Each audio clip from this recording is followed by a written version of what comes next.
Bom, queridos, o tema dessa palavra muito simples hoje, espero que seja simples para você. É meio teológico esse tema, é a lei e a graça, a lei e a graça. Eu espero que quando esse vídeo for para a internet não gere muita polêmica, espero que as pessoas entendam o que vai ser falado aqui. Mas eu, como pastor dessa igreja, né, na verdade o ajudante do pastor dessa igreja, que o pastor mesmo é Jesus, eu somente sou na fazenda dele, sou aqueles camaradas que ajudam a cuidar das ovelhas, que as ovelhas são dele, então nós somos dele, ovelhas do seu pasto. A lei e a graça.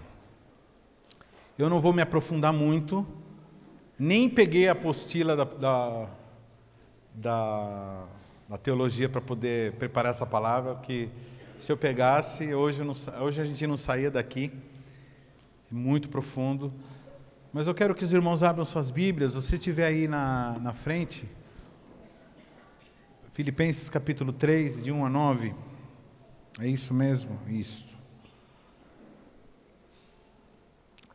Vocês colocaram na versão que eu coloquei? Ou vocês pegaram uma outra versão? Resta, meus irmãos, que vos regozijei do Senhor. É isso mesmo. Diz assim o apóstolo Paulo, escrevendo aos Filipenses. É bom lembrar que o apóstolo Paulo foi um judeu, e escrevendo aqui para os irmãos de Filipos, que estavam sendo atacados por alguns religiosos, escreve isso: resta, irmãos meus, que vos regozijeis no Senhor. Não me aborreço de escrever-vos as mesmas coisas, e é segurança para vós. Fala assim para o seu irmão assim: não se importe quando o teu líder te falar a mesma coisa, porque ele está preocupado que você resolva aquela coisa. Fala assim para o seu irmão: se você quer que seu líder pare de falar a mesma coisa, então muda de atitude diante das coisas que ele anda falando para você. Beleza? Na verdade, querido, quem se propõe a trabalhar no ministério cristão tem que estar disposto a falar as mesmas coisas, porque é isso aí mesmo. Basicamente é isso, é caráter, né? Você viu o pastor lá no take lá falando, mudança de caráter, pá. Adore o Senhor, mude de caráter e ganhe almas. Fechou? É isso aí. Aí tem os desdobramentos, né? O corolário de vários temas que podem advir disso aí. Amém? Resta, meus irmãos, que vos regozijes, não me aborreço de escrever-vos as mesmas coisas, e é segurança para vós. Guardai-vos dos cães, guardai-vos dos maus obreiros, guardai-vos da circuncisão, porque a circuncisão somos nós, que servimos a Deus em espírito e nos gloriamos em Cristo Jesus, e não confiamos na carne, ainda que também podia confiar na carne. Se algum outro cuida que pode confiar na carne, ainda eu mais, circuncidado ao 8º dia, na linhagem de Israel, da tribo de Benjamim, hebreu dos hebreus, segundo a lei, fui fariseu, segundo o zelo, perseguidor da igreja, segundo a justiça que há na lei, irrepreensível. Mas que o que para mim era ganho, reputei-o por perda por Cristo. E na verdade tenho também por perda todas as coisas pela excelência do conhecimento de Cristo Jesus, meu Senhor, pelo qual sofri a perda de todas essas coisas e as considero como esterco para que possa ganhar a Cristo. E se achado nele, não tenho a minha justiça que vem da lei, mas a que vem pela fé em Cristo, a saber, a justiça que vem pela fé. E aí o texto continua, né? Ele discorrendo sobre essa questão. Bom, queridos, eu quero fazer um panorama aqui, se você tiver um pouco de paciência, um panorama do que o que eu quero dizer. Um panorama do início de tudo. Bom, Deus criou o ser humano segundo a sua imagem e semelhança. O ser humano se desviou. Como que ele se desviou? Ele rejeitou a paternidade de Deus. Ele passou a dizer o seguinte: eu quero ter uma vida autônoma e eu terei o conhecimento do que é bom, do que é mal, e eu vou decidir tudo. E assim o ser humano entrou num caminho de autonomia e ele ficou por conta própria. Fala para o teu irmão assim: toda pessoa que fica por conta própria, sem Deus, ela se lasca. Ou aqui, ou na eternidade. Então não tem escapatória. Longe de Deus não há vida, porque Ele é a fonte da vida. Longe dele não existe vida. Então só existe sofrimento. O ser humano se distanciou de Deus, só que Deus, na sua infinita misericórdia e graça, e é bom lembrar disso, que não existe essa questão, existe a dispensação da graça, a dispensação da lei, existe um tempo que a lei estava em curso, mas a lei que estava em curso não era suficiente para a salvação, se não fosse a graça também. Porque o fato de o ser humano pecar e um cordeiro já morrer logo de cara para fazer roupas, que o sangue daquele cordeiro inocente foi derramado, prefigurando a Jesus que viria. Eis o Cordeiro de Deus que tira o pecado do mundo. As pessoas falam isso e não sabem o que, né? Repetem, passam a vida toda repetindo, mas não sabem que Jesus é o Cordeiro de Deus que tira o pecado do mundo, que foi morto antes da fundação do mundo e foi morto no Éden, prefigurando a vinda na plenitude dos tempos que viria Jesus. Deus, ele estabelece agora, depois do homem expulso, depois do dilúvio, Deus agora começa a separar um povo em Abraão, da linhagem de Abraão, e ele separa um povo para se expressar e para formar daquele povo a salvação por um outro plano, que é o plano da eternidade para a humanidade inteira. Amém? Logicamente, não é a humanidade inteira, quem aceita, é para quem aceita, para quem se rende, para quem se humilha, fala assim: tá bom, o senhor está certo, eu estou errado. Isso é o que a ideia. Deus, ele forma agora um povo. Esse povo vai se desenvolvendo até chegar num camarada chamado Jacó. Jacó, ele tem 12 filhos. Esses 12 filhos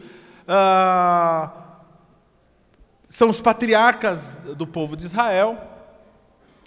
Num certo tempo, eles tentam matar um irmão, José, que não morre, que eles jogam num buraco, que é vendido para o escravo. Esse José passa por todo aquele processo todo e acaba se tornando o governador geral do mundo, porque na época o Egito era o império mundial.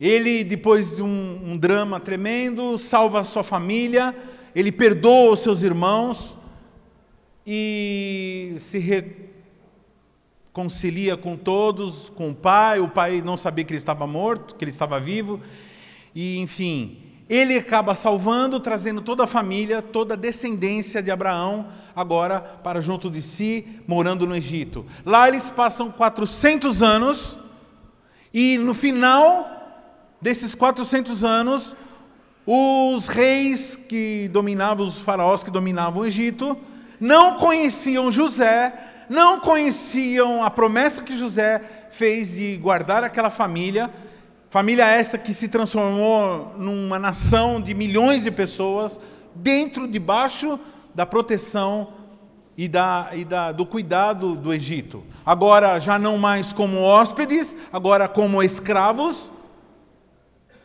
Deus agora levanta um profeta e um líder chamado Moisés, que os tira daquela condição.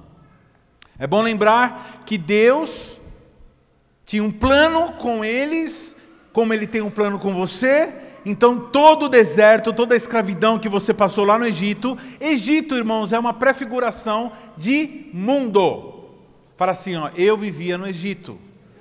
Hoje eu faço parte do reino do Filho do amor de Deus. Amém? Como que Ele fez isso? Vou para aplaudir Deus, aplaude direito.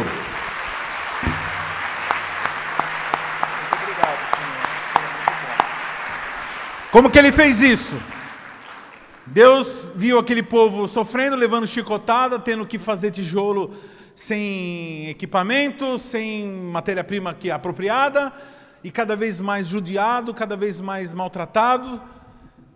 E Deus levanta Moisés e chega para Moisés e fala assim, ó, fala para o meu povo, prepara ele que eu vou tirar ele daí. E você chega para o faraó e diz, ó, libera meu povo para adorar, para oferecer ofertas e sacrifícios no deserto. É isso que Moisés comunica ao faraó. O faraó diz que não. Oferta? Você está doido. Você está doido. Eu deixar esse povo que é nosso escravo ofertar, ou seja, o que quer dizer oferta? Sair da condição de miserável para a condição de próspero, para a condição de aquele que dá, sair da condição daquele que fica pedindo, implorando, dependente, para aquele que vai e oferta, ou seja, sair da condição de escravo para a condição de povo legítimo, de filho. A diferença de um escravo, a diferença do empregado, a diferença de um escravo para um filho, é que o empregado fica reclamando, o escravo fica reclamando, fica reivindicando, e o filho não. O filho é tudo dele, ele encara as broncas que precisa encarar, ele resolve as coisas e assume como tudo sendo dele. É isso que Deus fez com esse povo. Tirou eles do Egito, levou para o deserto. No deserto eles aprenderam a ser uma nação, aprenderam a comer, aprenderam a obedecer, aprenderam a não se rebelar. Passaram 40 anos no deserto, sendo cuidados por Deus, protegidos por Deus, mas sendo provados. E o deserto é mais ou menos o período que nós passamos também aqui na terra, sendo provados, se nós somos fiéis, se nós somos obedientes, e assim por diante. Bom, para sair da condição de escravo, de povo bagunçado, como que a gente pode dizer? Quando a coisa é bagunçada, vacalhado, zoado. Para sair dessa condição, Deus agora faz o quê? Reúne esse povo e estabelece leis. Então ele chama o líder. Primeiro ele tenta transformar todo mundo em sacerdote, o pessoal rejeita. Fala, não, mas nem a pau, vou lá subir naquele monte lá pegando fogo, você é doido, vai lá você, Moisés. Moisés vai. Moisés recebe as tábuas da lei, o decálogo, e lá, nesse decálogo, nessas leis, é estabelecido a essência de como que o povo de Deus deveria se comportar. Hoje, existem leis nas nações por causa disso, viu, querido? Todas as leis mundiais que existem hoje, todas, sem exceção, são baseadas no decálogo. Povos que não conhecem a lei, que não conheciam a lei, essa lei do decálogo, eram povos considerados bárbaros, porque eram dominados por feiticeiros, dominados por demônios. Inclusive o povo de Canaã, onde depois Israel teve que entrar, onde hoje é a terra de Israel, haviam povos pagãos, povos que não conheciam a lei do Senhor. Portanto, faziam tudo de qualquer jeito e de qualquer coisa. Então, a falta de leis, fala para o teu irmão assim, a falta de leis, a desordenação, é uma característica de um povo sem Deus, que na Bíblia é chamado de iniquidade. Toda vez que você ouve a palavra iniquidade, iniquidade não é um pecado. Iniquidade, queridos, é quando não existe parâmetros, quando não existe lei. Então, o povo recebeu essa lei, e dessa lei foram se desenvolvendo também outros costumes, outras leis cerimoniais. Então, existem as leis do decálogo, essas são irrevogáveis, com exceção de uma lei, porque Jesus ele ocupou o tempo o espaço dessa lei, que é a guarda do sábado, tá? Quando Jesus ele chega quando ele chega pro camarada lá, o religioso, ele cita o decálogo inteiro e não fala do sábado, a guarda do sábado, porque ele é o sábado. Fala para o teu irmão assim, como assim? Pergunta assim, pastor, como assim Jesus é o sábado? Então, o sábado quer dizer descanso. Então agora nós não precisamos mais de um dia, nós temos agora Jesus, que é o nosso descanso. Apesar que nós separamos o domingo para nós adorarmos o Senhor, para descansarmos, porque trabalhamos, ou separamos outro dia da semana, então pode ser segunda, terça, quarta, quinta, pode ser qualquer dia, contanto que você adore o Senhor e você descanse nele, pronto, você tem o seu sábado. Então, algumas religiões que guardam o sábado, eles não entenderam nada sobre esse assunto, não entenderam que Jesus é o nosso sábado. Apesar que, em geral, essas pessoas que não creem em Jesus como a Bíblia mostra, que Jesus é Deus e que Jesus é o Messias.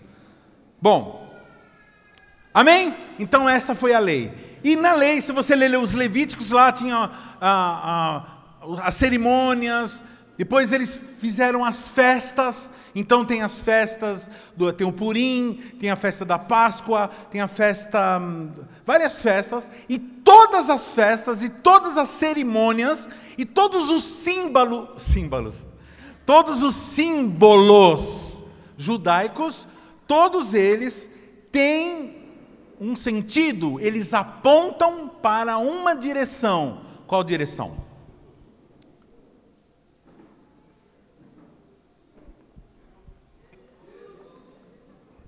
Vou tentar de novo. Todos os símbolos judaicos, todos apontam para uma direção. Qual a direção? Jesus. Então isso é uma regra básica de interpretação bíblica, de hermenêutica. Regra básica. Toda vez que você ler algum texto na Bíblia, tem que necessariamente apontar para Jesus. Pode não falar a palavra Messias, ou a palavra Jesus, ou Yeshua, não precisa falar, mas tem que apontar sobre Jesus o que está dizendo esse texto. Então toda vez que uma pessoa vier com um problema muito assim, que não sei o que, essa desgranhenta aí, esse cara, não sei o que, é uma injustiça, você pergunta para a pessoa, aonde aponta para Jesus? Não é para lugar nenhum, então esse assunto é irrelevante.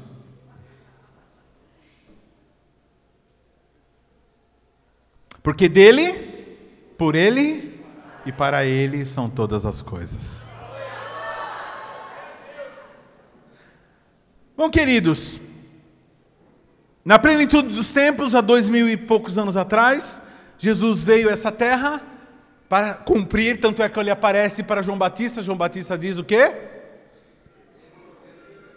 Eis o Cordeiro de Deus que tira o pecado do mundo. Jesus agora é o Cordeiro que morreria. A partir daquele momento que Jesus morreu, o véu do tabernáculo, o véu do templo se rasgou, acabou o tempo da lei. Pastor, então agora a gente vive sem lei? Não, queridos, agora nós vivemos na graça, e a graça nos proporciona o poder de cumprirmos a lei de uma forma muito mais profunda. Pastor, o que é graça? Graça é a capacidade que o Espírito Santo dá para aqueles que o têm para cumprir a lei de uma forma sobrenatural. Então a graça, a lei ela aponta o quê? A lei ela fala o quê? Ela fala do pecado. A lei mostra onde está o erro.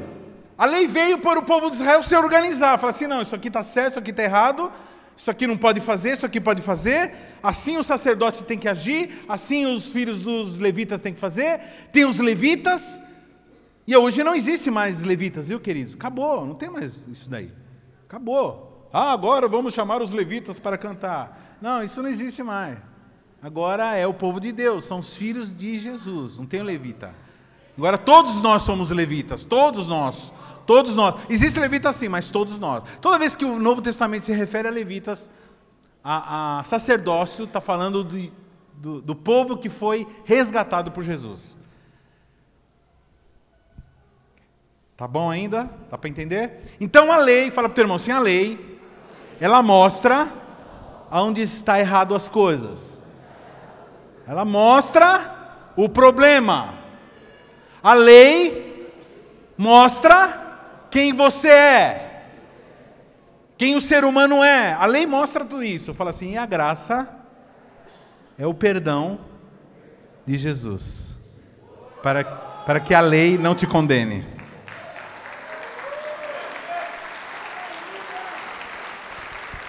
Porque vocês já não estão debaixo da lei, estão debaixo da graça, e o pecado não tem mais domínio.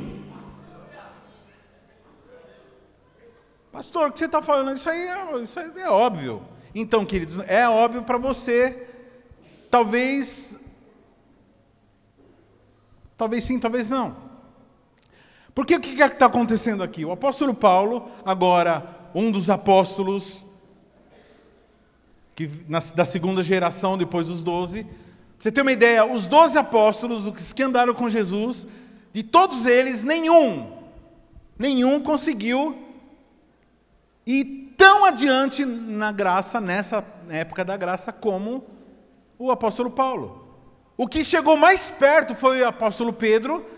Uma certa feita, Jesus deu uma visão para ele, de um lençol vindo do céu, cheio de animais esses que o povo judeu era proibido comer. E a voz dizendo assim, mata e come. E Pedro fala assim, mas como que eu vou comer essas coisas proibidas? Essas coisas amaldiçoadas? Aí a voz de Jesus diz assim, não amaldiçoe aquilo que eu abençoei. Então ele estava dizendo o quê? Vai e pregue para as nações, para aqueles que não são judeus.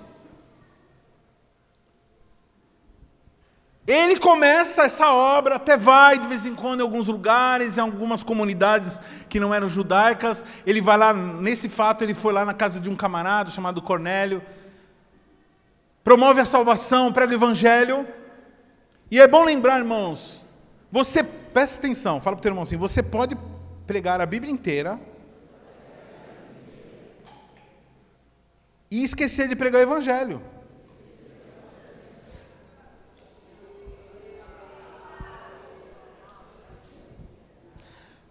Se você olha para a Bíblia com olhos da lei, e quando eu falo de lei, são as pessoas que transformaram a igreja numa reunião de ensinos morais, meramente. O cristianismo, queridos, verdadeiro, não é uma reunião de ensinos morais, para as pessoas ficarem ditando regras de comportamento.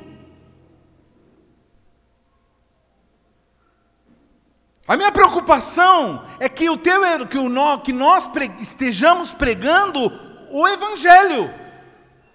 Porque agora, querido, nós estamos fazendo visitas, estamos entrando na casa das pessoas, mas não para ficar pregando regras morais, que é errado beber, que é certo, que é errado fumar, que é não sei o que lá. Nós estamos lá levando o quê? O evangelho. O que é evangelho? Olha, tudo bem, a lei fala isso, mas Jesus morreu para te salvar, e Ele vai te libertar, e agora você é livre de todo pecado. Isso é o evangelho. Eu tenho uma boa notícia para você. Qual o problema de viver na lei? O problema é que a lei não tem isso. A lei é só um monte de regras. Você tem que fazer isso, você tem que fazer aquilo, você tem que... Não, irmão, você não tem.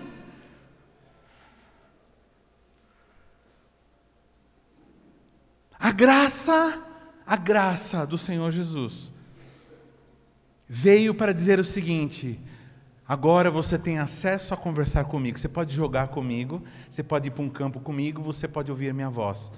Isso é graça. Então você, que é aquele tipo da pessoa que fica analisando o culto, você é aquele tipo de pessoa que fica falando, está muito alto esse som, está muito baixo esse som. A irmã devia ter falado, ele falou isso. Então você é um religioso. Com todo amor eu estou dizendo para você. Você ainda está na época da lei. A lei é muito mais fácil de entender. É muito mais fácil você viver na lei, porque a lei é regras. É muito fácil. Todo mundo que vai para a igreja tem que usar terno. Pronto, é fácil. Vai lá e compra, vai lá na Colombo. Nossa, que miséria, né? Lá, Via Veneto, vamos lá, melhorar um pouquinho. Vai na Colombo, compra um terno, pronto, já está resolvido. Já pensou que coisa, que seria bom que o problema espiritual do ser humano fosse resolvido numa loja de terno?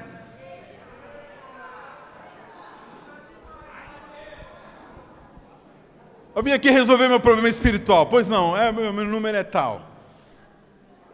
Põe um terno. Pensou se você resolver por tamanho de cabelo? Algumas pessoas vão ter um cabelo grande, tem a saia grande, a língua grande, tudo grande. E aí é o seguinte, meu irmão. Aí vive... Só Deus que é pequeno na vida dela. Por quê? Porque ela foi ensinada errada, coitado. É isso mesmo, pastor. Eu tenho notado isso ultimamente. Não, ultimamente não, irmãos. Começa aqui. Começa aqui. Na verdade, começa antes. Se você lê o capítulo 1 de Isaías, você vai ver lá. Deus fala assim, Lê o capítulo 1 de Isaías, depois você vai ver, depois você me fala. Deus fala assim, é o seguinte, esses cultos de vocês aí, esse monte de lua nova, esse monte de quipá, de amenorá, de lua, dos seus sábados, dos seus negócios, isso aí eu já estou farto. Eu não consigo mais suportar isso daí.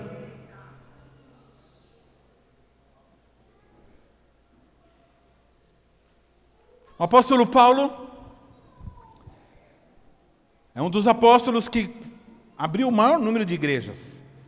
E ele abria igrejas, ele pastoreava a igreja através de cartas. E para os filipenses, esse lugar chamado Filipos, ele manda essa carta dizendo o seguinte, tudo bem, eu vou ter que falar para vocês a mesma coisa, né? O que eu vou falar para vocês? Para vocês ficarem espertos com os cães. Fala assim, pastor, ele era contra cachorro. É que para o judeu, irmão, cão... Por exemplo, imagina assim, deixa eu ver, fala um animal asqueroso aí para o seu irmão, uma barata, sei lá. Assim, rato. Entendeu? Então é como se ele tivesse assim... Toda vez que o povo judeu quer falar de alguma coisa muito nojenta, ele fala de cão. Eu não sei por que cão, né? Acho que é porque não tinha pet shop, não tinha né, o Márcio na época, né? Não tinha o pessoal que cuidava dos bichinhos. Então acho que eles deviam ser uns bichos bem zoados, bem podre mesmo, é bem cheio de carrapato, né? Cheio de esses bichos bem cheio de pus, né? Sei lá. Porque eles tinham um nojo lascado de cão. Só que ele não está falando de cachorro. Ele está falando assim, guardai-vos dos cães. Regra de interpretação bíblica. Continua o texto. Guardai-vos dos maus obreiros. Então, cães. Ele está comparando o mau obreiro com cães. Ou seja, uns caras que não parece que é da família, está lá dentro. Aliás, se você é do tipo que fica chamando o cachorro de filho, meu filho, pelo amor de Deus, viu? Filho mesmo é gente. Cachorro é cachorro, bicho é bicho. Fala assim, ô querido, beleza. Tá bom? Gato, cachorro não é filho, tá? Não confunda. Não humilha os bichinhos. Brincadeira, pode chamar o que você quiser aí. Só vou avisar uma coisa. Antes de deixar um cachorro lamber tua boca, não esqueça que ele faz a higiene dele com a língua.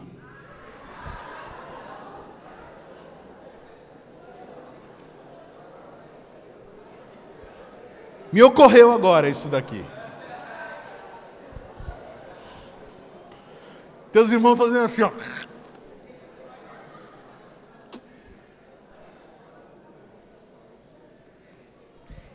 assim, guardai-vos dos cães. Por quê? Guardai-vos da circuncisão. Por quê? Porque o apóstolo Paulo pregou o evangelho da graça. Muitos judeus se converteram. Até aí está tudo certo, está tudo bem. Não tem problema nenhum judeu se converter, é ótimo que se convertam, melhor ainda. O problema é que esses judeus, eles começaram a tentar implantar o judaísmo dentro da igreja cristã. Então eles começaram a dizer o seguinte: se você não cortar a pele do seu pênis, depois você edita isso daí? Não precisa editar não. Você não vai para o céu. Olha que coisa linda. Dependesse disso, não, ia para o céu, cortava, não tem problema não. A questão, queridos, é que eles começaram a impor e começaram a colocar costumes que era do judaísmo. E você vai vendo o apóstolo Paulo na carta aos Gálatas, essa carta aos Filipenses, aos Romanos, aos Hebreus, é uma carta específica aos Hebreus, que foi Lucas que escreveu, mas sendo ditado provavelmente pelo apóstolo Paulo, pela linguagem e pelo conteúdo teológico. Você vai vendo o apóstolo Paulo levantando uma bandeira, uma cruzada violenta, que lhe rendeu muitas surras, muitos espancamentos. Fala para o teu irmão assim: o apóstolo Paulo sofreu muitos espancamentos, quase morreu muitas vezes. E não foi debaixo da mão de romano não, do Império Romano, foi debaixo da mão de religiosos que o odiavam, porque ele estava trazendo uma nova dispensação, que era a dispensação da graça. Então antes de você aderir, de você achar bonitinho, ficar usando bandeira de Israel, aliás, irmãos, o símbolo, a estrela de Davi, aquela estrela de Davi, ela é recente, ela não é tão antiga assim. Ela é um símbolo esotérico, cuidado com os símbolos que você usa. Antes de ficar colocando a menorá, antes de ficar colocando coisas, achando bonito coisas que são do judaísmo, presta atenção, queridos, porque isso agora, nesse tempo, sim, está havendo um ressurgimento dessa coisa, das pessoas colocarem talites e kippá, e isso é judaísmo. No concílio de Nicéia, no ano 300, se eu não me engano, isso foi discutido de uma forma terrível, porque havia uma influência muito grande dos judaizantes. O que é o judaísmo? O judaísmo, queridos, é apontar para a lei, ficar na lei e permanecer na lei. Só que na lei não existe salvação. Quem vive pela lei será julgado pela lei, e quem for julgado pela lei não será salvo. Mas eu guardo todos os mandamentos, querido. Ninguém guarda todos os mandamentos, se não é a graça, se não é o sangue de Jesus que nos purifica de todo pecado, ninguém vai se salvar. Ai, que bom que o senhor está falando isso, porque eu não estou envolvido com nada de judaísmo, queridos? Mas existem algumas coisas, alguns raciocínios, que você fica chegando e julgando as pessoas, falando assim: a pessoa não faz isso, a pessoa não faz aquilo, a pessoa não faz aquilo, então ela não vai para o céu. Isso é lei.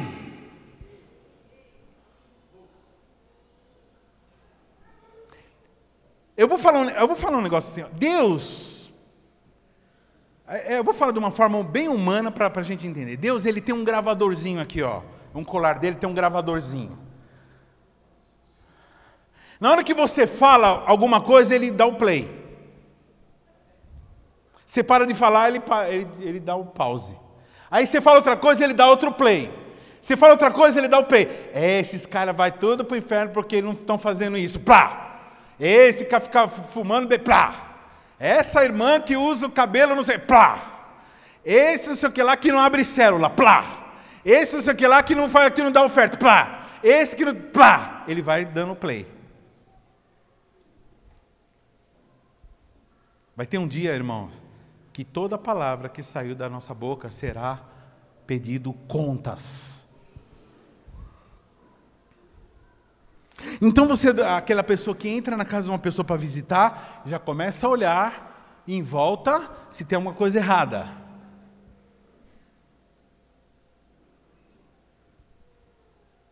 Então, queridos, isso é lei. Lei. Eu sei que é complicado. É fácil você viver pela lei. Porque a lei, ela é mais a graça, ela é mais profunda. E aí o apóstolo está dizendo assim, olha, guardai-vos da circuncisão. Circuncisão é isso. É os camaradas que cortavam a pele do seu prepúcio e ficavam obrigando as pessoas a fazerem isso também. Aqueles caras que faziam as festas judaicas, festa do tabernáculo, festa do Purim, festa da Páscoa, Páscoa, pastor, Páscoa também, Páscoa, querido, é festa judaica. A nossa Páscoa é Jesus, Ele é a nossa passagem. Eu comemoro a Páscoa todo dia. Para mim não tem uma data específica. Aliás, esse negócio de data é uma hipocrisia lascada, né? Quem aqui ama alguém aqui?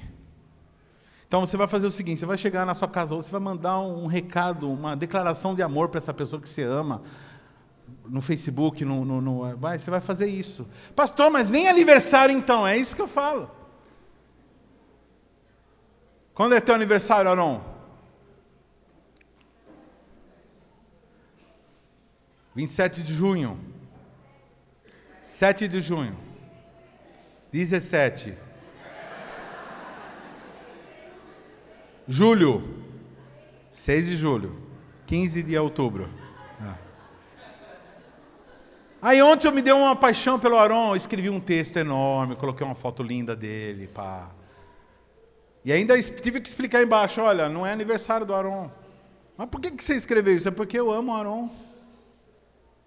Eu amo Jesus, e eu canto Ele para todo dia. E comemoro a passagem do Egito para a liberdade todos os dias. Você é daquele que só dá presente para a mãe no dia das mães, é? Ah, dá licença.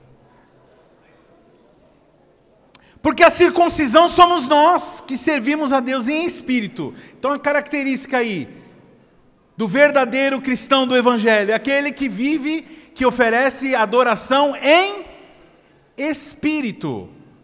Fala para o teu irmão assim, o Senhor está à busca de adoradores, verdadeiros adoradores. Se tem verdadeiros adoradores, tem também os falsos, né, querido? Quem são os falsos adoradores? Aqueles que não adoram em espírito, aqueles que adoram na carne, aqueles que adoram fisicamente, aqueles que fazem rituais somente. Eu preciso ir na igreja hoje porque tem Santa Ceia. Eu preciso, porque se eu não for, Deus vai ficar bravo comigo. Deus vai ficar bravo com você que você não for na igreja, você está doido.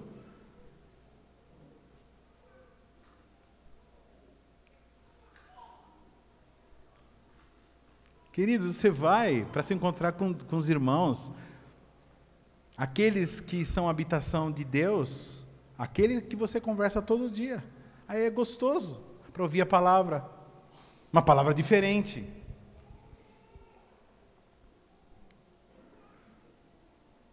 E nos gloriamos em Cristo Jesus e não confiamos na carne, versículo 3. E aí o apóstolo Paulo falou assim, ainda que também podia confiar na carne. Ele falou assim, eu podia até confiar na carne. Se algum outro cuida que pode confiar na carne, ainda mais eu. Então, porque algumas pessoas poderiam dizer assim, o Paulo está falando isso daí porque ele deve ter uma vida zoada. Ele está falando isso porque ele está querendo viver fora da regra. Ele está querendo fazer, ele está com um pensamento errado. Porque ele está começando a falar que ele não quer, que a lei está por fora. Então ele está pensando, ele deve ter um estilo de vida errado. E aí o apóstolo Paulo, para explicar, ele está dizendo assim, não, eu poderia dizer. E ele faz uma lista aqui de tudo que ele fazia, de tudo que ele era. E ele coloca lá no versículo 5, circuncidado ao 8º dia, Né? Os presbiterianos adoram isso daí.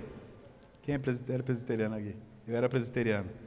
Porque eles batizam as crianças, então eles usam esse texto para dizer que pode batizar a criança, que a circuncisão substituiu o batismo, perdão, o batismo substituiu a circuncisão, mas amém. A ideia deles lá. A Bíblia diz que devemos, aquele que crer e for batizado, né? Será salvo. Então o batismo é para quem crê. Uma criança, ela vive debaixo da bênção dos pais. Aliás, hoje nós vamos ter uma apresentação de uma criança, sim, verdade? É isso mesmo? É?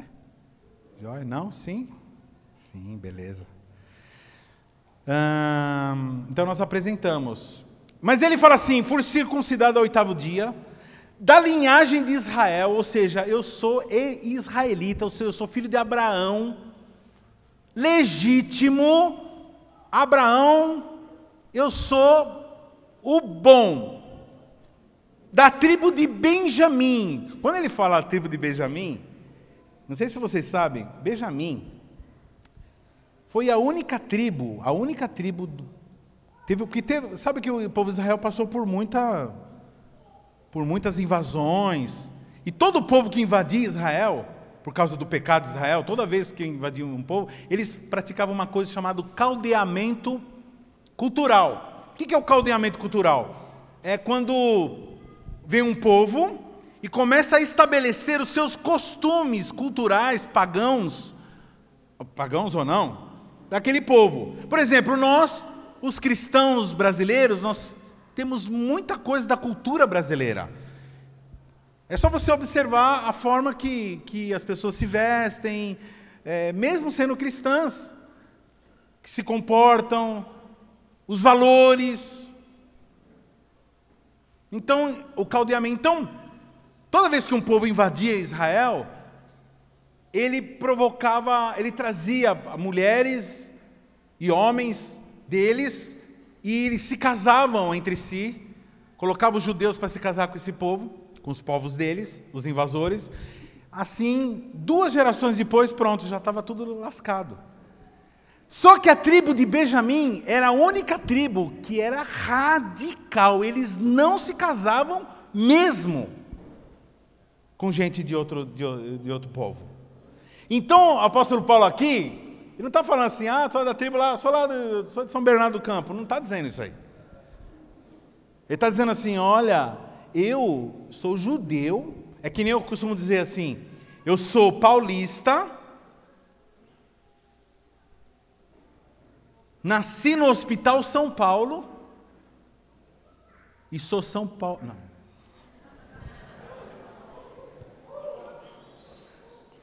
Meu pai era paulista, minha mãe era paulista, aí eu sou cidadão, sou de São Paulo. Não é isso que ele está dizendo o seguinte, que eu sou de uma tribo que não é como todo mundo. Eu sou de um pessoal que não se mistura. Eu sou um pessoal que cumpre a lei direitinho. E aí ele continua a lista. Da tribo de Benjamim, hebreus de hebreus, ou seja, ele é um judeu mesmo. Hebreu quer dizer descendente de Éber. Éber foi um camarada anterior a Moisés, que estabeleceu uma linhagem a partir de um dos 3 filhos de Noé, chamado Sem. Então, é hebreu, aquele descendente de Éber. Ou seja, eu sou de uma linhagem que vem desde lá de baixo, uma linhagem de gente que honrou o pai, que não foi amaldiçoado, como Cão foi. Então, eu sou um camarada. Ele está aqui, na verdade, ele está aqui, está tirando todo mundo aqui, né? Está tirando. Faça assim para o seu irmão, o apóstolo Paulo está tirando todo mundo aqui. Ó.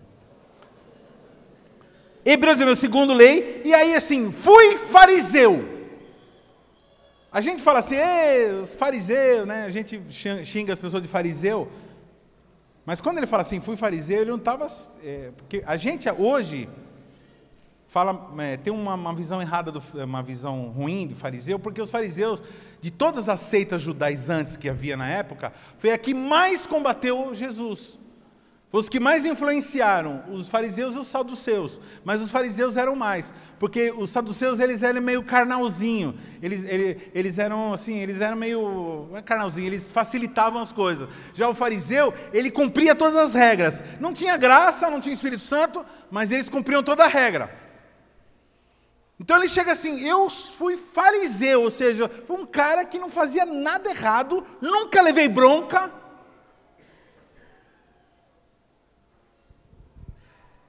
Então, e ele diz assim, eu fui fariseu dessa seita, que eram os puritanos, segundo o zelo perseguidor dos cristãos. E aí a gente vai ver aí, os religiosos, queridos, na sua expressão mais, os da lei, na sua expressão mais radical, mataram muitos cristãos. Aliás, o primeiro cristão que se tem notícia que foi morto, que foi Estevão, foi morto, tendo como apóstolo Paulo, na época lá, Saulo, como testemunho. Então o apóstolo Paulo está dizendo assim, olha, na época que eu era Saulo, eu fui um perseguidor de cristãos. Então vocês não vêm me falar aqui de andar certinho, não. Eu sei o que vocês são. Eu sei que tipo de raciocínio vocês têm. Que vocês ficam julgando as pessoas por regras humanas. Que vocês não têm amor. Que vocês não têm a Deus. Porque eu sim fui um judeu de verdade. Quero ver se vocês são judeus igual a mim. E a Bíblia diz que foi tão violento que eles pegaram o Estevão que estava pregando o Evangelho. Ele estava só dizendo, olha, tem uma chance, vocês têm uma chance, se vocês se arrependerem e clamarem por Jesus, vocês vão ser salvos. É só isso que Estevão estava pregando. Ele conta toda essa história desde Gênesis. E aí o apóstolo Paulo permite, porque o apóstolo Paulo tinha permissão dos líderes judaicos e tinha permissão de Roma, que era império.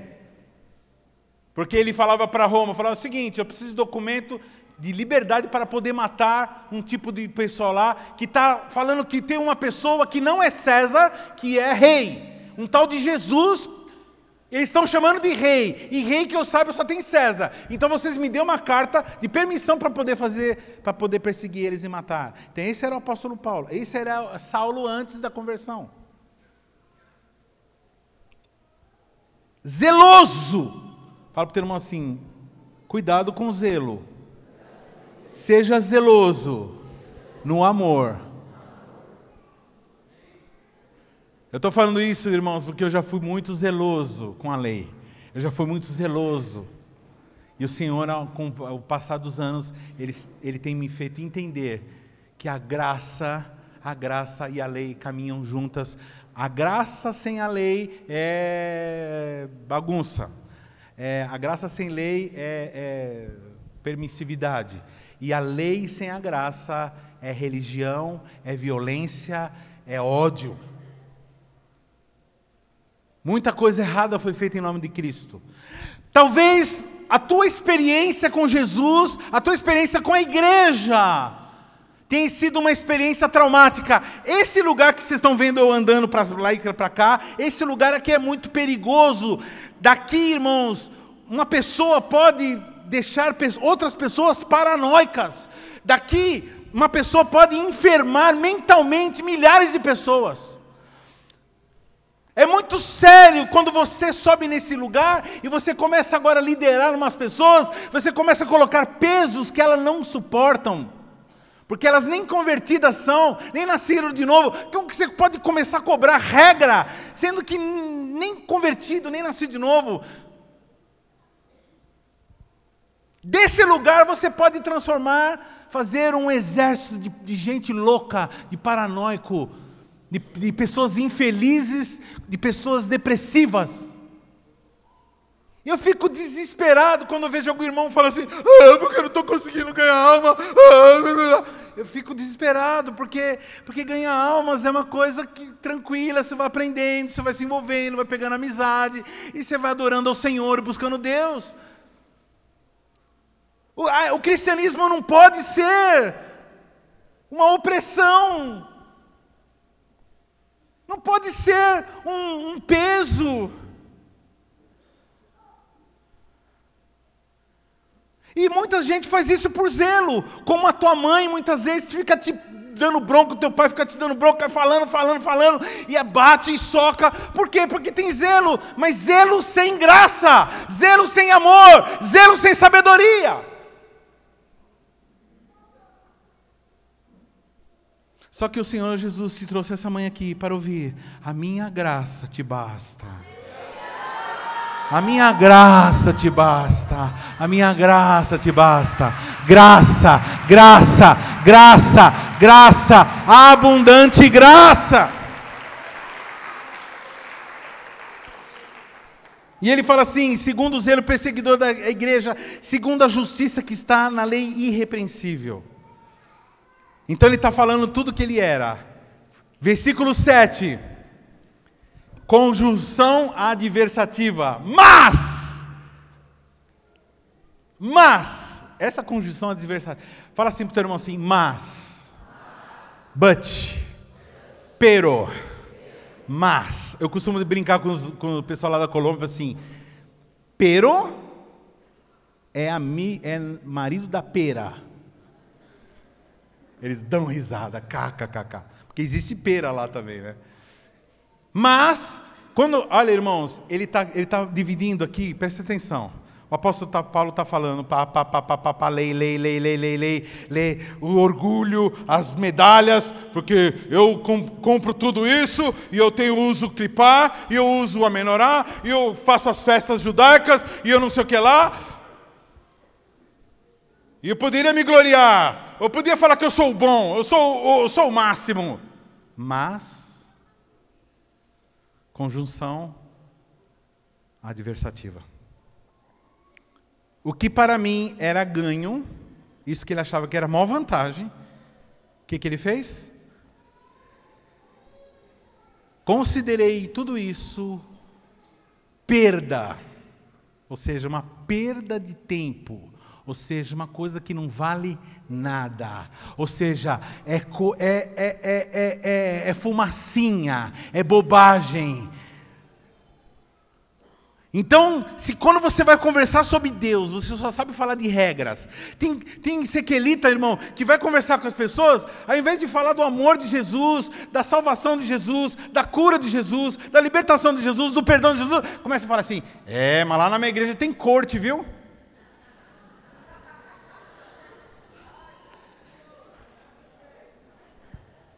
E o que é corte? Explica aí, então. O que é corte? Não pode beijar.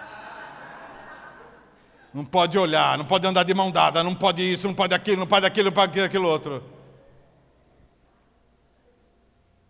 Mano. Aqui a gente ensina, fala assim: olha, é o seguinte, tem esse esquema aqui. Para você viver em paz. Pastor, mas pode? Pode namorar? Lógico que pode. Pode roubar também, se quiser, cara. Pode adulterar. Pode, depois, pelo amor de Deus, essa fita aí. Pode dar desfalco na empresa. Pode fazer tudo que você quiser. Só que aqui você só vai ser líder se você viver em santidade. Certo? Pastor, mas não é graça? Então, a graça, ela te permite administrar a graça quando você tem a graça, né? E quem tem a graça é aquele que tem poder sobre o pecado. Para você ministrar o evangelho da graça, você precisa estar dentro da graça. Que algumas pessoas, em nome da graça, faz o quê? Abusam da graça. Então o apóstolo Paulo aqui está dizendo: mas eu considerei tudo isso como... Depois ele vai falar que ele considera como lixo. Mais adiante. Irmãos, eu vou dar uma explicação agora para vocês, que nunca mais vocês vão esquecer sobre lei e graça. Amém? Vou falar agora, vou dar uma ilustração agora que nunca mais vocês vão esquecer. Amém? Então vocês prestem atenção. Vamos lá. Suponhamos que você foi convocado para receber uma pessoa no aeroporto de Guarulhos. Eu falo aeroporto de Guarulhos porque é o que tem gasolina hoje. Então você pode ir lá. Que é por dutos, né? Então você vai, a pessoa que você vai buscar no aeroporto tem o seu WhatsApp, você tem um WhatsApp dela, então lá onde ela está, no país que ela está, você começa agora a conversar com essa pessoa, combinando tudo, ela vai falar o número do voo, a provável plataforma que ela vai desembarcar, o portão de desembarque, e ela vai te informando tudo, e você, para não comer bola, você vai pegar o número, vai pegar o nome inteiro dessa pessoa, você vai pegar o seu nome e você vai imprimir numa A4, bem grandão, para na hora que ela chegar, porque ela não te conhece, você vai mandar as fotos para ela, você vai pegar a foto dela, amém? Você vai perguntar como que ela está que cor que ela vai estar de roupa, para que vocês não se percam no aeroporto. Beleza? Você espera a pessoa com aquele monte de papel na mão. Aí tá no portão de desembarque e tal, vem aquele monte de gente com mala, vem outro. De repente, quem aparece? A pessoa que você está esperando, aquele homem, aquela mulher de Deus, e vem com a sua mala toda feliz e sorridente. Você coloca assim o nome assim, a pessoa fala assim, sou eu? Aí você vai, querido, que prazer estar aqui conosco, que bem, se abraça essa pessoa.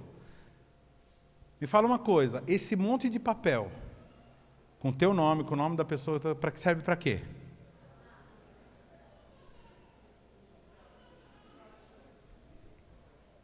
Então, queridos, tudo o que aconteceu no Velho Testamento apontou para esse convidado, esse que viria do céu.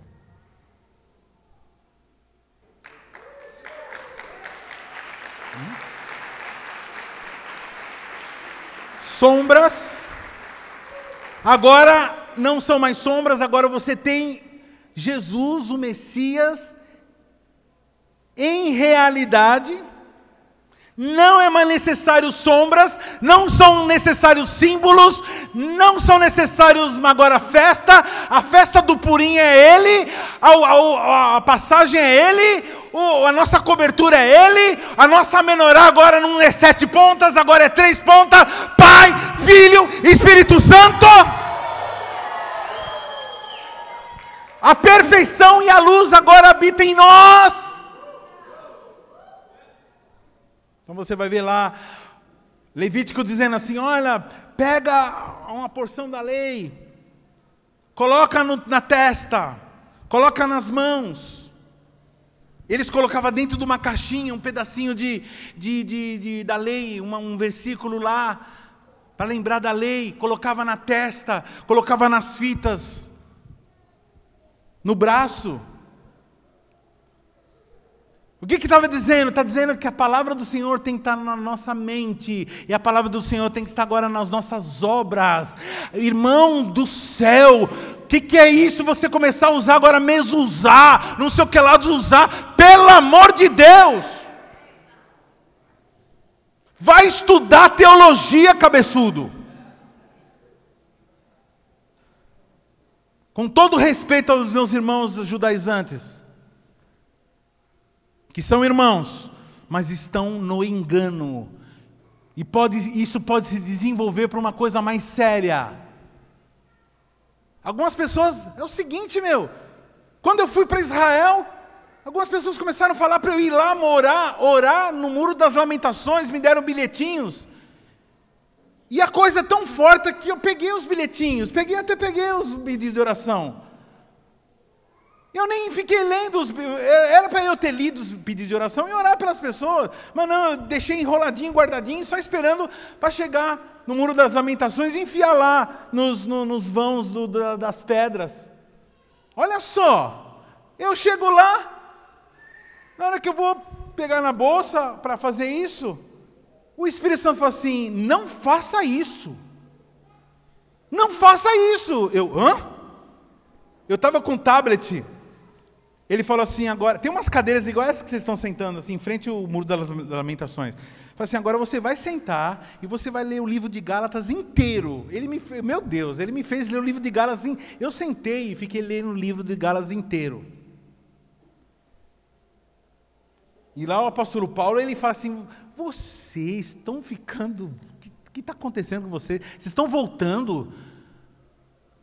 Veio Jesus, veio o Messias, todas aquelas representações foram abolidas, se tornaram inúteis. E vocês ainda continuam com o negócio de Muro das Lamentações? Eu não estou aqui, eu estou dentro do teu coração. Eu estou perto, não estou em Israel, eu estou no Brasil, eu estou nos Estados Unidos, eu estou em todo lugar, porque eu sou onipresente.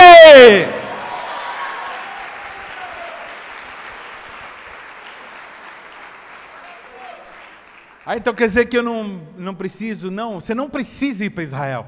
Você pode ir para Israel. É muito bom, porque você vai estar lá no cenário onde aconteceu. Mas ter que ir, não, todo cristão tem para cumprir. Isso é coisa de islâmico, meu. Islâmico que tem que ir lá em Meca, dar não sei quantas voltas naquela caixa lá. Isso é misticismo judaico. Eu não sei qual é a compreensão que você tem a respeito do Evangelho, mas o Evangelho não era isso. O apóstolo fala assim, mas que para mim era ganho, reputei por perda por Cristo. E na verdade tenho também por perda todas as coisas, pela excelência do conhecimento de Cristo Jesus, meu Senhor, pela qual sofri perdas de todas essas coisas, e as considero. Aí agora ele chuta o balde, irmão, ele chama de esterco. Fala para o teu irmão assim, a religião das regras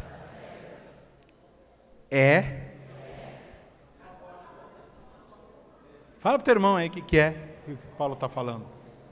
É uma esterco.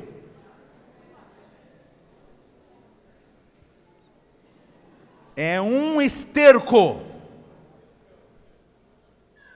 O apóstolo Paulo está chamando de cão esses maus obreiros. Quando ele fala mau obreiro, não está falando cara, pastor que adultera, pastor que rouba da igreja, não. Ele não está falando, ele está falando de gente que anda tudo certinho, bonitinho, mas leva o povo à loucura, leva a psicopatia às pessoas. Por quê? Porque não está pregando o evangelho da graça, do perdão, do amor, da restauração de família, o evangelho do abraço, o evangelho da festa, o evangelho da cosquinha no irmão. Dá cosquinha no irmão, isso é evangelho!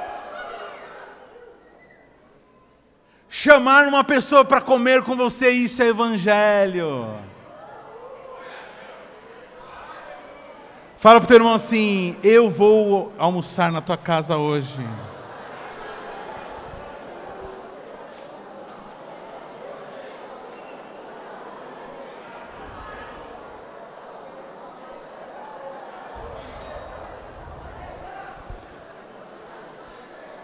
Se o apóstolo Paulo considerou esterco, por que que muitos cristãos insistem em viver uma...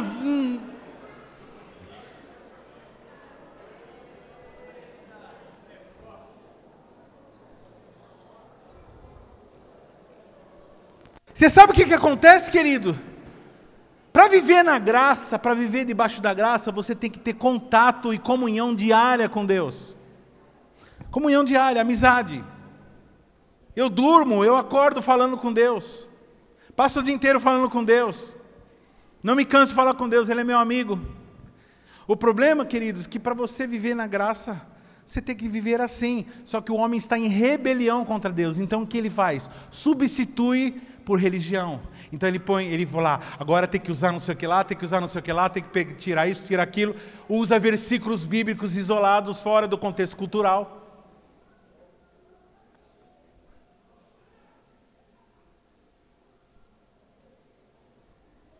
Pastor, então quer dizer que nós temos que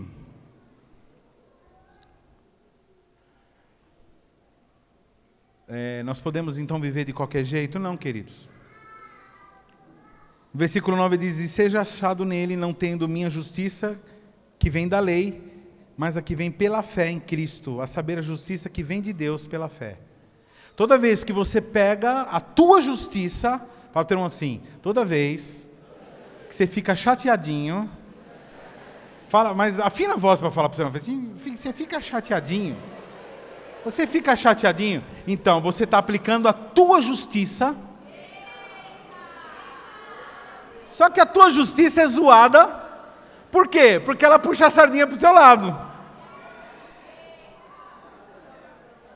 Deus, você quer que... Os caras chegaram para Jesus e falaram assim, e aí Jesus, firmeza?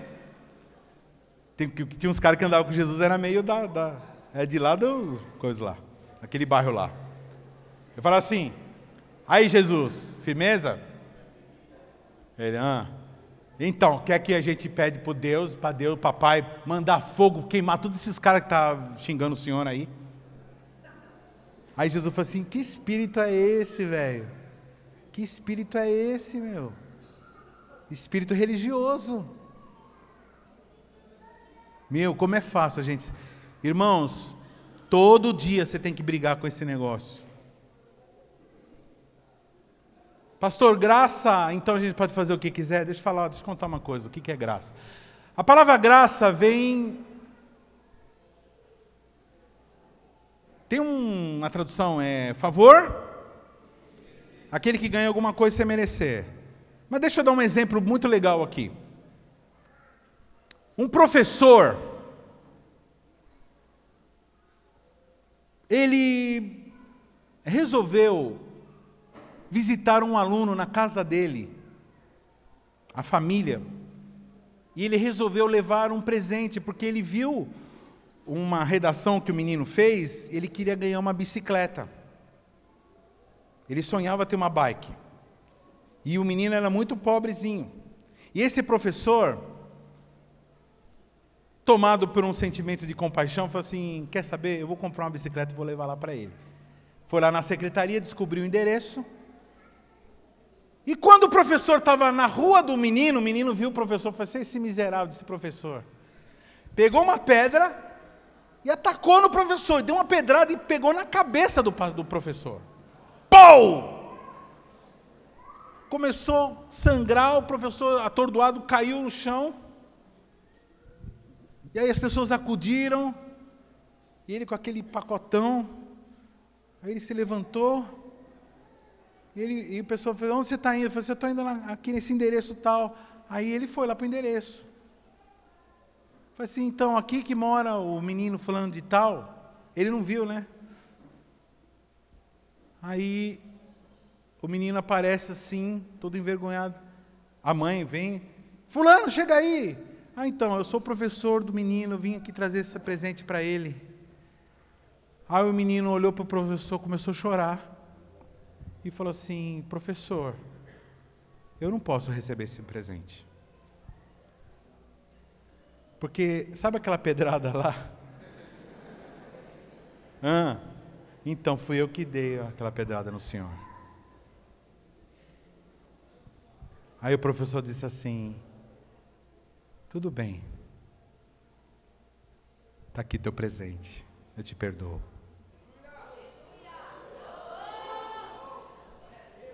Mas por que, professor, que você quer dar esse presente? Porque eu decidi dar esse presente para você.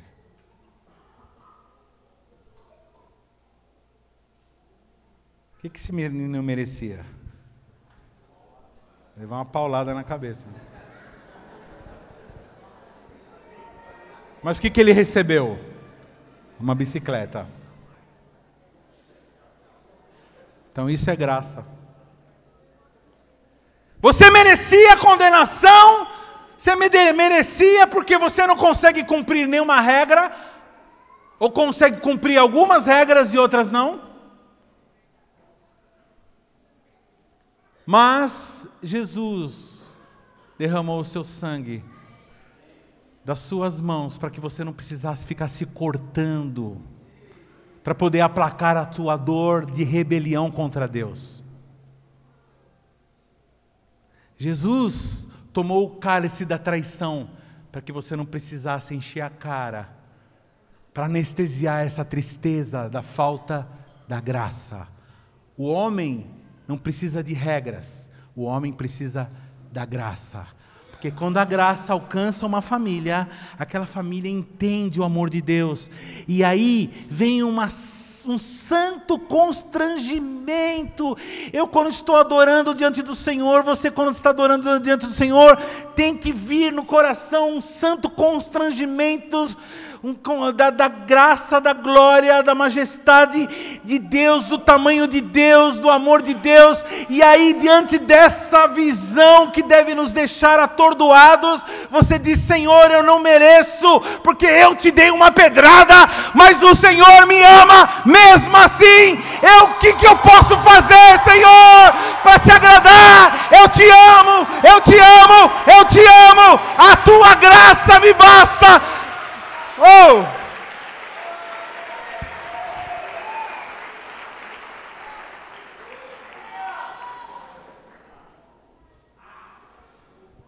Esse é o Evangelho da graça. Pela graça, porque a lei foi dada por Moisés, a graça e a verdade vieram através de Jesus. João 1,17. Certamente eu serei contigo, e isso te será por sinal de que eu te enviei. Quando houveres tirado esse povo do Egito, servirei a Deus nesse monte. Não cuideis que vim destruir a lei e os profetas. Não, vim abrogar, mas cumprir a lei.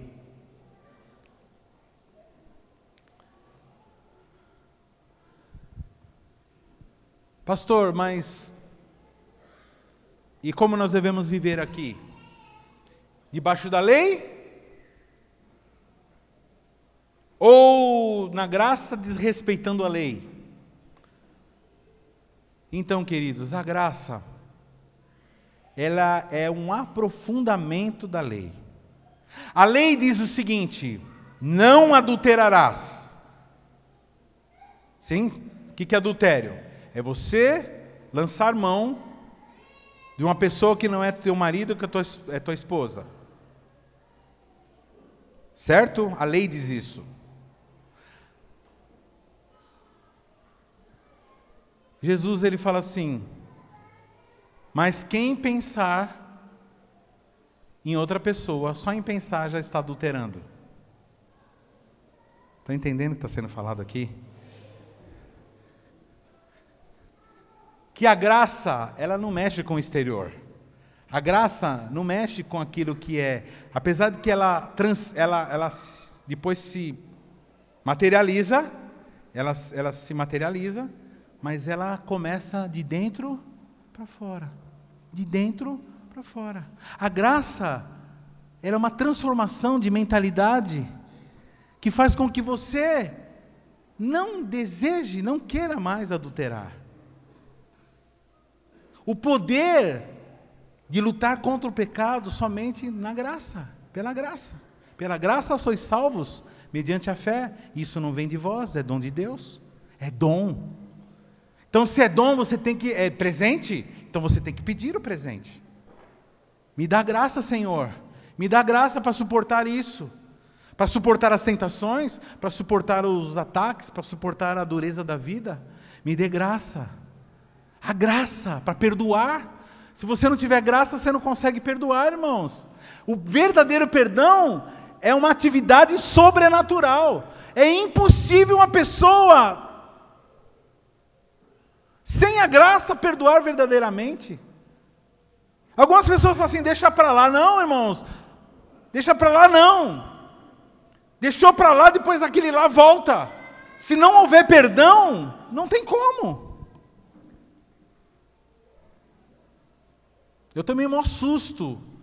Eu sempre conto essa história. Há muitos anos atrás, numa igreja, alguns irmãos até vão lembrar desse episódio.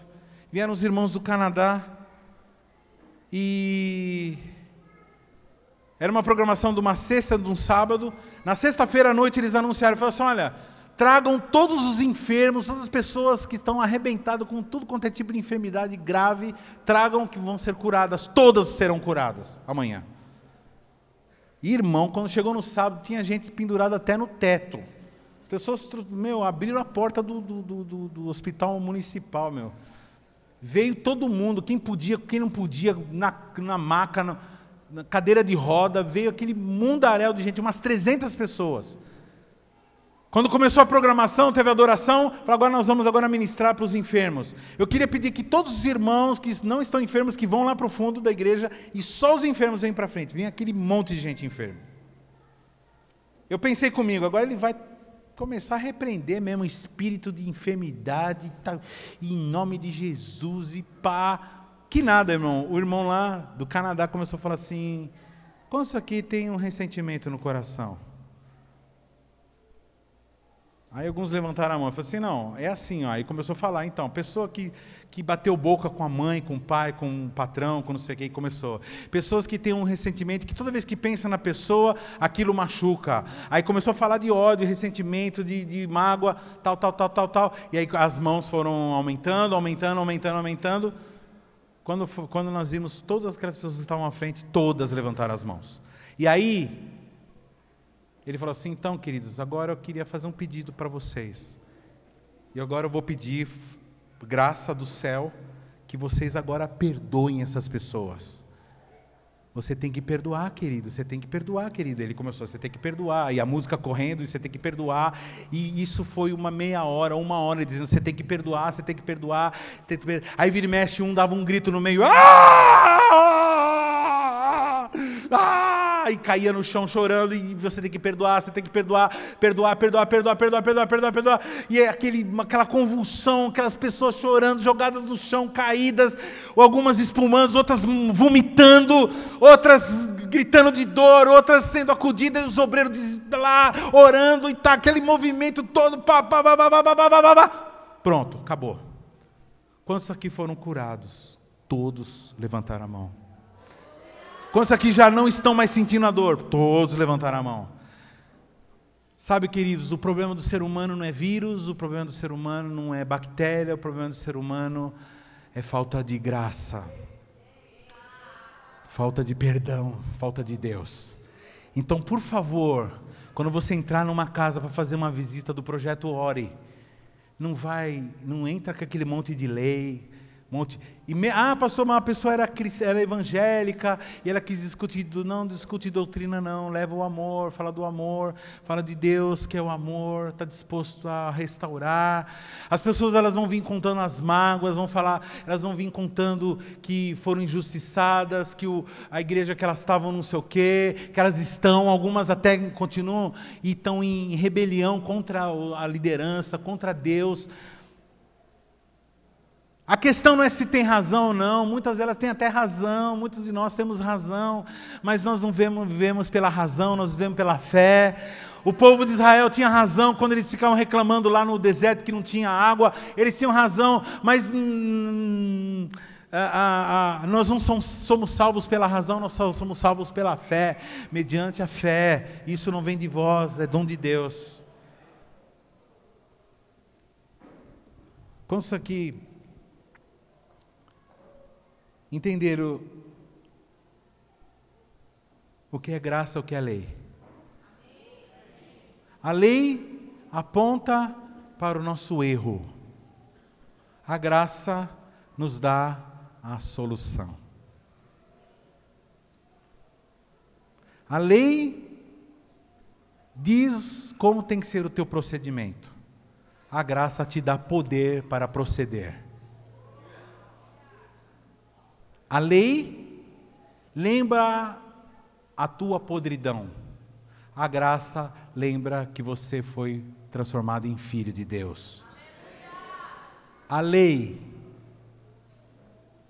é para condenação. A graça é a salvação. A lei é a má notícia. A graça é o Evangelho.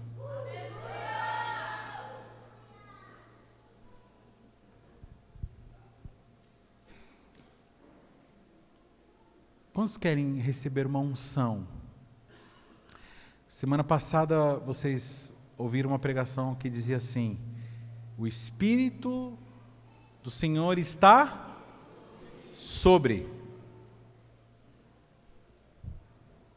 E Ele me... Presta atenção. Diz assim: o Espírito do Senhor sobre mim. Sobre, aqui nesse sentido, quer dizer, tem autoridade. O Espírito Santo está sobre você, amém? Então, quando chega um demônio, ele olha para você, o que ele vê? O Espírito Santo.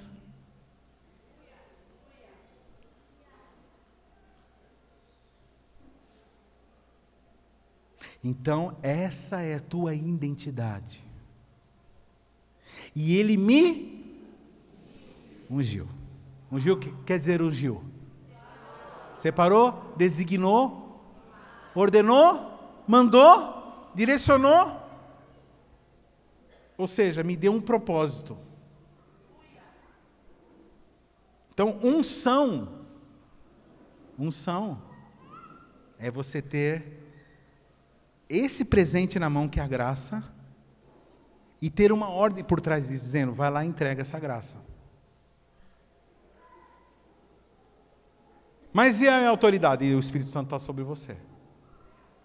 Então, mas o que eu devo fazer? Te ungiu para libertar os cativos. Amém? Os irmãos me perdoem, essa palavra que eu trouxe hoje, ela é extremamente utilitária. Eu, como pastor dessa igreja, vivo o momento dessa igreja, dessa comunidade, sinto o momento. Não sei se vocês sabem que de semana eu venho aqui, alguns irmãos que trabalham aqui já viram fazer isso. Eu pego uma cadeira dessas cadeiras que você está sentado, coloco lá no meio onde está aquele carrinho, mais ou menos, ponho lá e fico olhando para esse lugar aqui. E falo, Senhor, eu sou tua ovelhinha. O que eu preciso ouvir? E Ele fala. E Ele diz assim, fala da minha graça. Ensina para eles a não ser judaizantes. Que eu não me agrado do judaísmo. Aliás, Ele não se agrada de ismo nenhum.